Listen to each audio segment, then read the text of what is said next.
जय हिंद दोस्तों, स्वागत है आप सभी का एक बहुत ही महत्वपूर्ण वीडियो में। जब से सीजल का नोटिफिकेशन आया है तब से मेरे पास में काफी सारे स्टूडेंट्स के मैसेज आने लगे हैं कि सर रिजर्वेशन का क्या सिनेरियो है, सर हमें कौन से डॉक्यूमेंट चाहिए, हमें जो अपने कास्ट सर्टिफिकेट बनवाना है वो कहाँ का बनवाएंगे तो वैलिड होगा। इनफैक्ट मैं ऑफलाइन में पढ़ा रहा हूं तो वहां पर बच्चे पर्ची में लिख करके भेजते हैं कि सर हम ओबीसी हैं लेकिन कहां से सर्टिफिकेट बनवाएं और किस डेट तक का हो कि वो मान्य होगा, सर कहां तक इसकी रिजर्वेशन मिलेगी।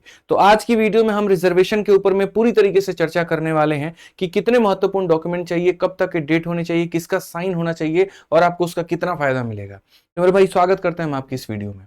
तो सबसे पहले मेरे भाई यहां पर बात करें तो देखो रिजर्वेशन और उसके साथ में जो सपोर्टेड डॉक्यूमेंट है उसके बारे में क्या कहा है एसएससी ने अपने नोटिफिकेशन में।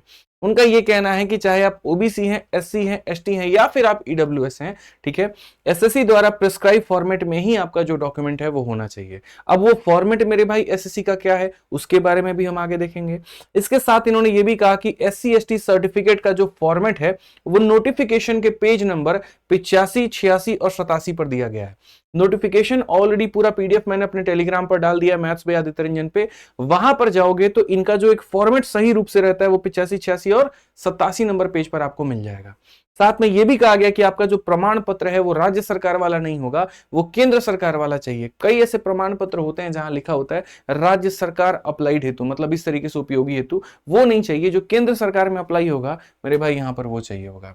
साथ में इसके अलावा इन्होंने ये भी कहा है कि यदि आप ओबीसी, एससी या एसटी कैटेगरी से हैं तो आपका जो सर्टिफिकेट है वो ऑनलाइन एप्लीकेशन यानी फॉर्म भरने के अंतिम तिथि के पहले का होना चाहिए। ठीक है, किसी भी इसमें से जाति के तो पहले का 4 जुलाई के पहले का हो, उसके बाद का हुआ तो वो मान्य नहीं होगा। लेकिन पहले का मतलब क्या, 1990 का डॉक्यूमेंट दे दोगे, 2010 का डॉक्यूमेंट दे दोगे? नहीं, उसके पहले भी सिर्फ और सिर्फ 3 साल के अधिक का पुराना हो, उससे भी बहुत पुराना होगा तो वो मान्य नहीं माना जाएगा। ये भी यहां पर एसएससी ने अपने नोटिफिकेशन में कहा है। साथ में ये भी बोला है कि अगर आप ईडब्ल्यूएस कैटेगरी से हैं तो आपका सर्टिफिकेट इस पर्टिकुलर फाइनेंशियल ईयर का होना चाहिए जो कि 4 जुलाई 2025 के पहले का बना हुआ हो, उसके बाद का बना हुआ हो तो वो मेरे भाई मान्य नहीं होगा। अब इसमें मेरे भाई वो बच्चे फंस जाते हैं जिनके पास डॉक्यूमेंट नहीं है, या हो सकता है कि आप 4 जुलाई तक डॉक्यूमेंट नहीं बनवा पाओ।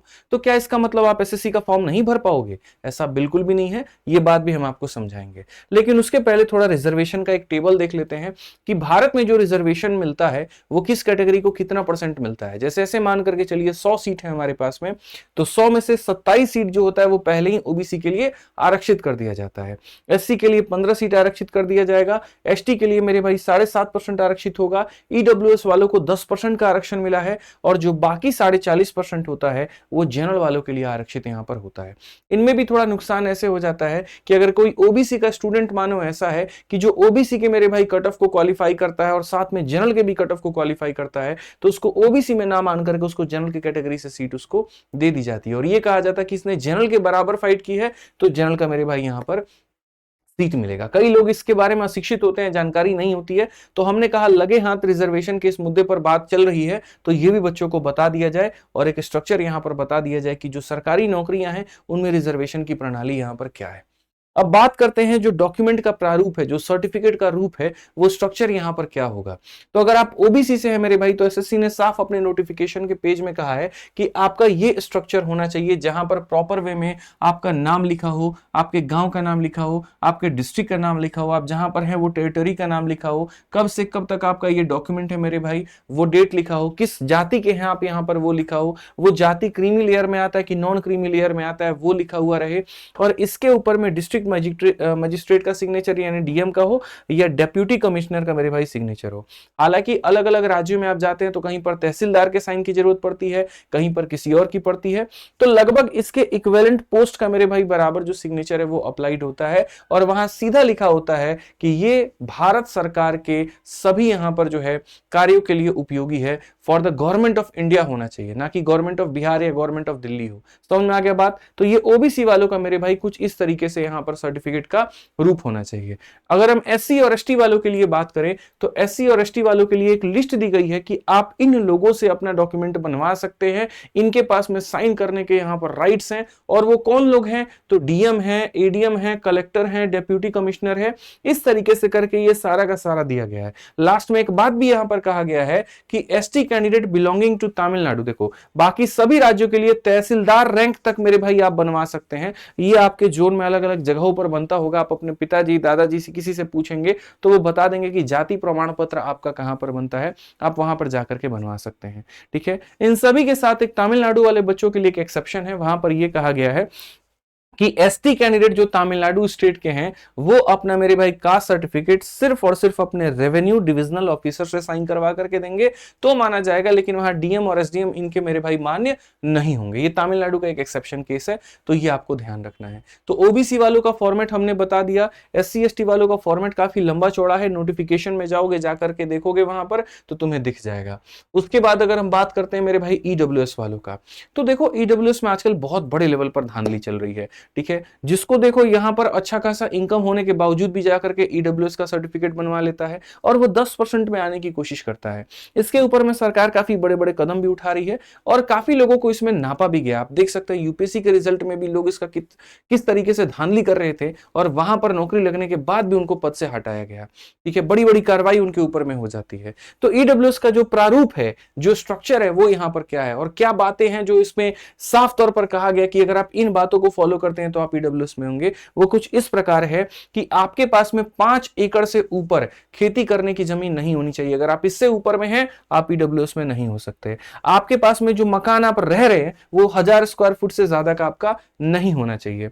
जिस आपके पास में अगर कोई खाली जमीन है आपके अपने एरिया में तो वो 100 स्क्वायर यार्ड से ज्यादा नहीं होना चाहिए और दूसरे क्षेत्र है तो वहां पर 200 स्क्वायर से ज्यादा नहीं होना चाहिए।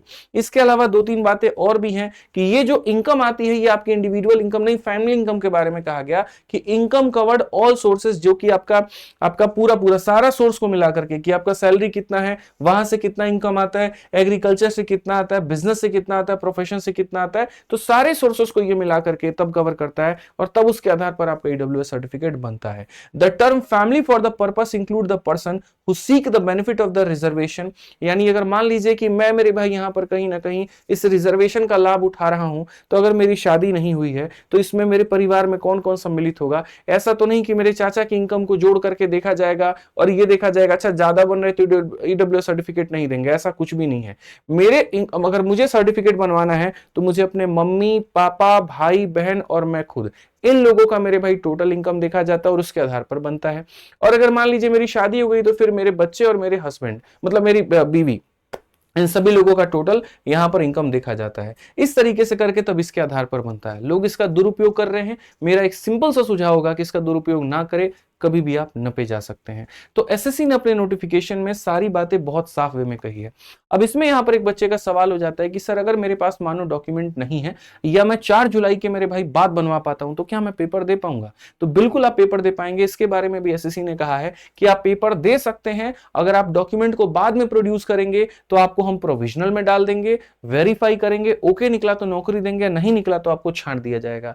यह बात उन्होंने साफ तरीके से अपने यहां पर नोटिफिकेशन में कहा हुआ है। इसके अलावा एक और बात कही है कि काफी ऐसे लोग होते हैं, उन्हें लगता है कि वो OBC में है और शुरू में फॉर्म भरते वक्त में OBC डाल देते हैं और बाद में डॉक्यूमेंट वेरिफिकेशन में जाकर के बोलते हैं कि भैया हमारा डॉक्यूमेंट नहीं बन पाया, हम हैं तो OBC के ही, तो कोई बात नहीं, आप हमको जनरल कोटा के आधार पर आप हमको नौकरी दे दीजिए। ऐसा बिल्कुल भी संभव नहीं हो पाएगा। आप जिस जाति के हैं, अगर आपने फॉर्म में भरा है कि आप OBC हैं और आप डॉक्यूमेंट नहीं दे पाते हैं तो पूरा कैंसिल कर दिया जाएगा आपका कैंडिडेचर, वो पेपर में वैलिड नहीं माना जाएगा। आपके पास डॉक्यूमेंट नहीं है तो आप अपने आप को डिक्लेयर कर दो भैया जनरल है और जनरल के सीट से फाइट करके पेपर दो, कम से कम नंबर तुम्हारे आ गए तो सिलेक्शन तो हो पाएगा। लेकिन फर्जीवाड़ा काम नहीं कि SC ST के नाम पर फॉर्म भर दिया और बाद में डॉक्यूमेंट ना दे करके सोचो हम जनरल के आधार पर सिलेक्शन ले जाएंगे, ऐसा बिल्कुल भी नहीं चलेगा। इस बात को यहां पर ध्यान रखिए, ये बात SSC ने प्रॉपर वे में कहा है। इसके अलावा अगर हम थोड़ी बहुत चर्चा रिजर्वेशन के ऊपर में कर लें तो देखो 2 तरह का रिजर्वेशन होता है, एक वर्टिकल होता है और एक हॉरिजॉन्टल होता है। वर्टिकल रिजर्वेशन का मतलब यहां पर पर क्या होता है। मुख्यतः जो सीटें आती हैं एसएससी के अंदर में वो इन यहाँ पर 5 कैटेगरीज में बांट दी जाती है। 100% सीट में से 27% ओबीसी को, 15 एससी को, 7.5 एसटी को, ईडब्ल्यूएस को 10 हो गया और बाकी के 40% मेरे भाई यहाँ पर यूआर कैटेगरी को दे दिया जाता है। लेकिन जब भी आप देखेंगे जो कट ऑफ आती है वो कुल मिलाकर के यहाँ पर इन 5 कैटेगरी और यहाँ पर कुछ और कैटेगरीज को मिलाकर के कट ऑफ होता है। आपने देखा होगा ईएसएम का, फिजिकली हैंडीकैप्ड का, ठीक है, यहां पर जो अंधे लोग हैं उनका अलग कट ऑफ होता है, जो हाथ से थोड़े से अपंग हैं उनका अलग होता है, एक्स सर्विसमैन वालों का अलग होता है, स्पोर्ट्स पर्सन का अलग होता है। तो क्या यहां पर इनके लिए अलग से सीट बुक होती है? नहीं मेरे भाई, ये जो लोग होते हैं कहीं ना कहीं ये किसी जाति के तो होंगे, किसी यहां पर कास्ट के तो होंगे। हो सकता है कोई यादव हो सकता है कोई राजपूत हो सकता है कोई भूमियार हो। कहने का मतलब कि यहाँ पर इनमें से ये जो लोग होते हैं, जैसे कोई बेशक अंधा ही क्यों ना है, लेकिन वो या तो जनरल में आएगा या एससी में आएगा या एसटी में आएगा, तो इन्हीं के जो सीट होते हैं वो इनके में जाकर के बट रहे होते हैं और यहां पर अप्लाइड होता है। जैसे कि आसान भाषा में थोड़ा सा मैं आपको सिंपल करके बताता हूं। मान लीजिए कि हम 2024 का उदाहरण लेते हैं जहां पर 18,174 सीट थी। इसमें से यहां पर कौन कौन सी कैटेगरी में कितना सीट था वो दिया गया और इसे हम मेरे भाई यहां पर क्या बोलते हैं, तो वर्टिकल रिजर्वेशन बोलते हैं। क्या बोलते हैं? Vertical reservation. और उनमें से अगर हम देखेंगे तो जैसे यहां पर आप फिजिकली वर्चुअली हैंडीकैप लोगों को देखो, जो आंख से अंधे थे वो 168 लोग थे। अब इस 168 में से हो सकता है मेरे भाई 5 ओबीसी के हो, 4 जनरल के हो, इस तरीके से करके हो, तो यही वाली सीट जाकर के यहां पर बंट जाती है। आप कभी भी वैकेंसी में इनको टोटल करके मत देखना, इन 5 का टोटल करके देखना। 5 का टोटल जो आता है वही मेरे भाई टोटल वैकेंसी के बराबर होता है। ठीक है, आप यहां देख सकते हैं एसएससी एक ऐसी कमीशन है जो इस बात को स्पष्ट रूप से बताती भी है बाद में क्लियर करके कि अच्छा हमने किस कैटेगरी में कितना दिया है। जैसे कि अगर आप मान लीजिए यहां पर इस वैकेंसी को देखेंगे तो इसमें साफ इन्होंने कहा है कि मेरे भाई SC candidate of horizontal category qualified against unreserved. बहुत ऐसे लोग होते हैं जो एससी कैटेगरी के हैं लेकिन इतने नंबर लेकर के आते हैं कि वो यूआर कैटेगरी की सीट लेके चले जाते हैं। OBC candidate of horizontal category qualified against UR, जैसे मैंने कहा ना ज्यादा नंबर आता है तो मेरे भाई यहां पर तुम जो है जनरल कैटेगरी का जाकर के उनका सीट ले लेते हो। तो ऐसे कितने लोग हैं तो उनका डेटा प्रॉपर वे में दिया जाता है। बहुत तरीके से सारी बातें ये बता दी जाती है। तो ये भी एक रिजर्वेशन का स्ट्रक्चर होता है। चूंकि आप बात विवाद कभी भी किसी से करें तो ये जानकारी आपके पास में होनी चाहिए, बस मैं इतना आपसे कह रहा हूं। बाकी डॉक्यूमेंट का प्रिस्क्राइब फॉर्मेट हमने आपको बता दिया, नोटिफिकेशन में जो दिया गया हमने आपको वो भी बता दिया। तो उसके आधार पर प्रॉपर वे में आप उसी तरीके से सटीक मेरे भाई बनवाइएगा और आप उसके आधार पर मेरे भाई आपका जो चयन है वो होगा। ठीक है, बाकी बात करते हैं तो इस चैनल को सब्सक्राइब करके रख लीजिए क्योंकि अभी इसके ऊपर में बहुत ही महत्वपूर्ण वीडियो हम लेकर के आएंगे और भी जानकारी आपको देंगे। यदि आपके मन में कोई और भी सवाल है तो वीडियो के कमेंट बॉक्स में जरूर बता दीजिएगा। और काफी सारी बच्चे ये कह रहे थे कि सर हम यहाँ पर मैथ्स की तैयारी कैसे करें, कम समय हमारे पास में बचा हुआ और बहुत महत्वपूर्ण टॉपिक करना है। तो ऐसे में मेरे भाई एक ही सॉल्यूशन है आपके पास में और वो है मैथ्स का एक रामबाण सॉल्यूशन, मैथ्स का रिकॉर्डेड बैच। एक ऐसा बैच जिसके अंदर में आपको 350 से ऊपर वीडियोस हैं।